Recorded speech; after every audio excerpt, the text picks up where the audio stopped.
ચલાળામાં ત્રિવેણી સંગમ માનવ મંદિર ખાતે કૃષ્ણ જન્મોત્સવની ભવ્ય ઉજવણી કરવામાં આવી હતી। ચલાળાના માનવ મંદિરમાં ભગવાન શ્રી કૃષ્ણનો જન્મોત્સવની ધામધૂમથી ઉજવણી કરાઈ હતી। સમગ્ર વિશ્વમાં જન્માષ્ટમી ઉજવાઈ રહી છે, ત્યારે ચલાળામાં માનવ મંદિર આવેલું છે। ત્યાં હર્ષ અને ઉલ્લાસ સાથે ભક્તિભાવ સાથે યજ્ઞ અને પૂજા વિધિ તેમજ વિવિધ કાર્યક્રમો સાથે કૃષ્ણ ભગવાનનો જન્મોત્સવ ઉજવાયો હતો।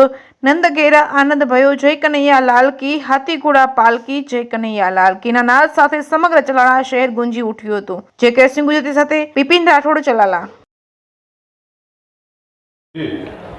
वसुदेव वसुदं देवं कंसचाणूरमर्दनं देवकी परमानंदम कृष्णं वंदे जगद्गुरुं। जय श्री कृष्ण।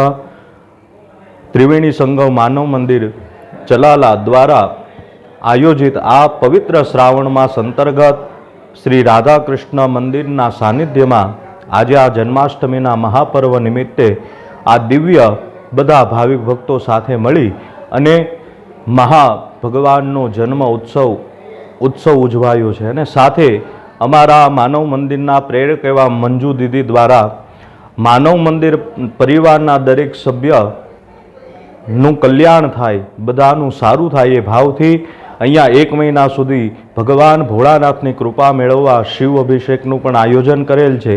અને સાથે શ્રાવણ મહિના અંતર્ગત 3 મહાયજ્ઞનું આયોજન અને મહાપ્રસાદનું આયોજન કરેલ છે। અને આજે ખૂબ જ ભાવપૂર્વક ઉત્સાહથી આ જન્માષ્ટમીના મહાપર્વ નિમિત્તે અહીંયા માનવ મંદિરના પ્રાંગણની અંદર ભગવાન શ્રી કૃષ્ણનો દિવ્યાતિ દિવ્ય ભવ્યાતિ ભવ્ય કૃષ્ણ જન્મ અહીંયા ઉજવાયો। અને સાથે અમારા દીદીનો એવો ભાવ છે કે અવકાશની અંદર ફસાયેલા આપણા ભારતના દીકરી સુનિતા વિલિયમ્સ કોઈ ટેકનિકલ ખામીને લીધે ત્યાં ફસાયા છે, તો આપણે બધાએ અહીંયા ભાવિક ભક્તો એવી પ્રાર્થના કરી છે કે ભગવાન શ્રી કૃષ્ણ અને ભોળાનાથ એમને દિવ્ય જલ્દીથી આ પૃથ્વી ઉપર પાછા લાવે એવી પ્રાર્થના સાથે અહીંયા દિવ્ય અને ભવ્ય કાર્યક્રમ આયોજન પૂર્ણ થયું છે। જય શ્રી કૃષ્ણ।